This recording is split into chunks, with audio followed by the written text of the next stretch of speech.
કાકા ડિસ્પોર્ટ નથી લગાવ્યો ને? ડિસ્પોર્ટ નથી લાગે કાકાનું?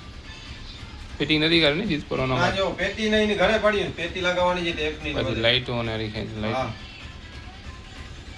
ડીકી લાગે ને ટેપ ની ને. પછી ડિસ્પોર્ટ લાગે.